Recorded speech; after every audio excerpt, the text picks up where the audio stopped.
오늘의 시냇가에 심은 나무 말씀입니다.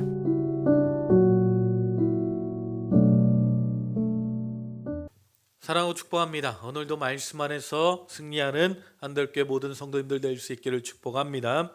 자, 오늘 누가복음 19장 18절에서 40절까지 말씀 우리가 함께 보기 원합니다. 자, 오늘 본문의 말씀은요, 예수님께서 예루살렘으로 향하시는 내용을 기록하고 있습니다. 왜 예수님께서 예루살렘으로 올라가십니까? 자, 18장 31절 33절에 보게 되면 보라 우리가 예루살렘으로 올라가노니 선지자들을 통하여 기록된 모든 것이 인자에게 응하리라. 인자가 이방인들에게 넘겨져 희롱을 당하고 능욕을 당하고 침뱉음을 당하겠으며 그들은 채찍질하고 그를 죽을 것이나 그는 3일 만에 살아나리라. 자, 예수님께서 십자가에서 죽으시기 위해서 예루살렘으로 가시는 것입니다. 자, 예수님께서 나아가시는 그 모습을 가리켜서 앞서서 나가셨다라고 말씀하고 있어요. 십자가를 향해서 담대하게 나아가셨습니다. 주저하거나 망설이지 않으셨다는 것입니다. 아마 머뭇거리거나 늦장을 부리셨다면 아마 그 길이 지옥과 같았을 것입니다. 도살장에 끌려가는 짐승과 같았을 것입니다. 하지만 예수님은 그 십자가를 향해 당당하게 걸어 나가셨다는 거예요.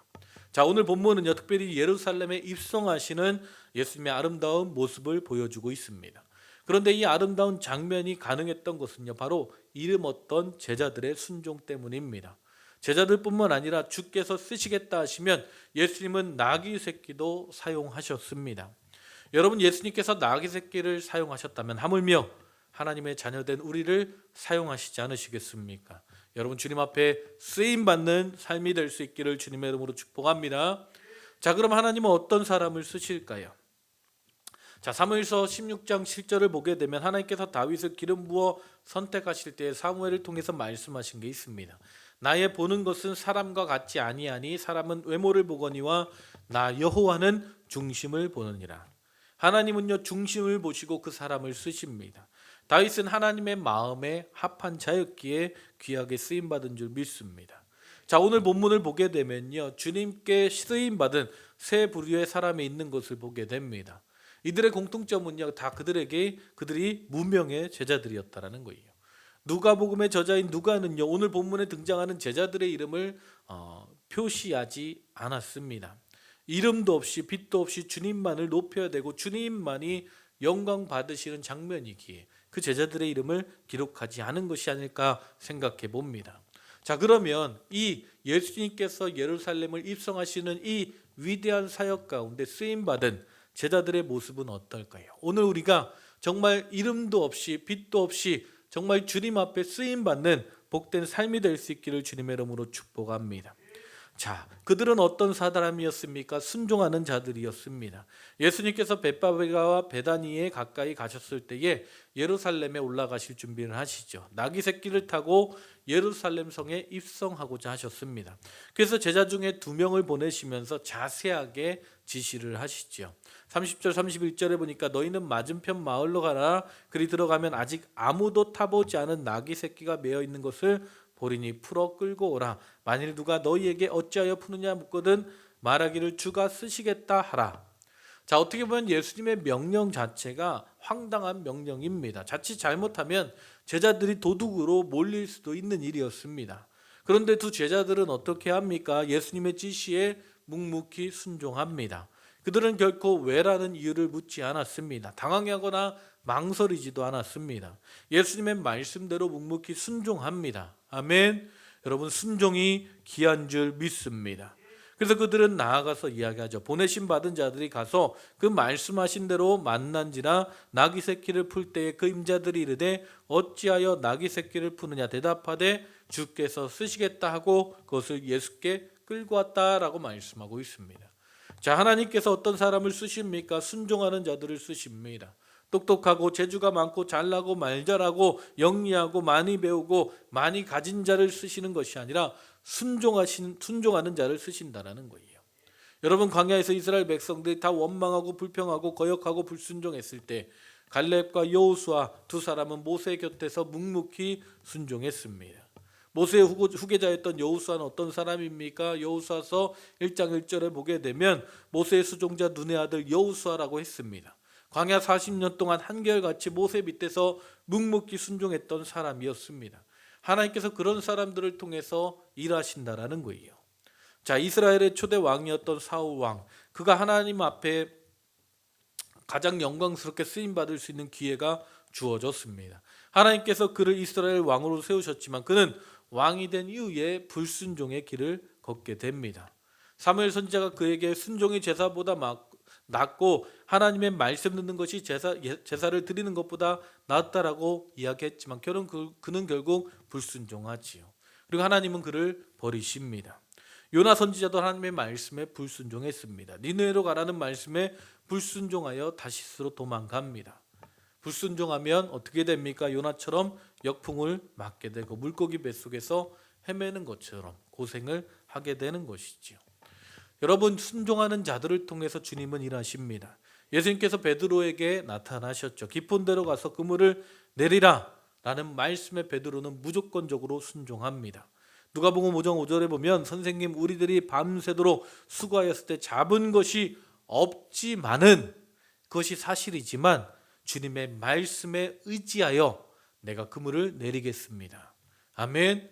주님께서 말씀하실 때 그 말씀 앞에 순종하는 자들을 통해서 하나님의 놀라운 기적과 역사는 이뤄간다라는 거예요. 아멘. 여러분, 우리가 오늘 하루 주님 앞에 쓰임받는 삶을 살기 위해 주님의 말씀 앞에 순종하는 삶을 살아갈 수 있기를 주님의 이름으로 축복합니다. 아멘. 또한 주님은 어떤 자를 사용하십니까? 기꺼이 드리는 자를 통해 일하십니다.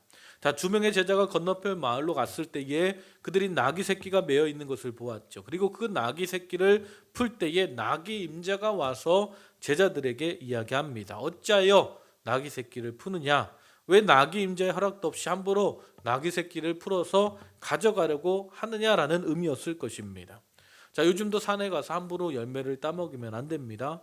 밤을 따거나 과일을 따거나 그걸 잘못돼 가면 절도죄가 되죠. 다 주인이 있기 때문입니다. 제자들은요, 예수님의 말씀대로 주가 쓰시겠다라고 이야기하죠. 그 말에 나귀 임자는요, 기꺼이 주님께 나귀를 드립니다. 자, 나귀 임자는 분명 나귀의 주인이었지만 나귀의 진정한 주인은 예수님이었다라는 거예요. 아멘. 그도 아마 예수님의 이름 없는 제자가 아니었을까 생각해 봅니다. 자, 하나님은 어떤 자들을 쓰십니까? 청지기 정신을 가지고 기꺼이 주님 앞에 헌신하는 자들을 사용하십니다. 아멘. 여러분, 우리가 가진 모든 것의 진정한 소유자는, 주인은 예수님이십니다. 우리는 단지 청지기로서 주님께서 맡기신 것을 관리하는 자들입니다.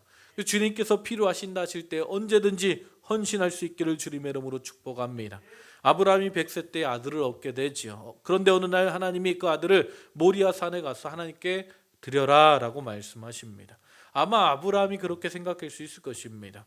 내가 나이가 많이 들어서 치매가 안 나, 가는 기가 먹었나, 왜 이상한 소리가 들릴까?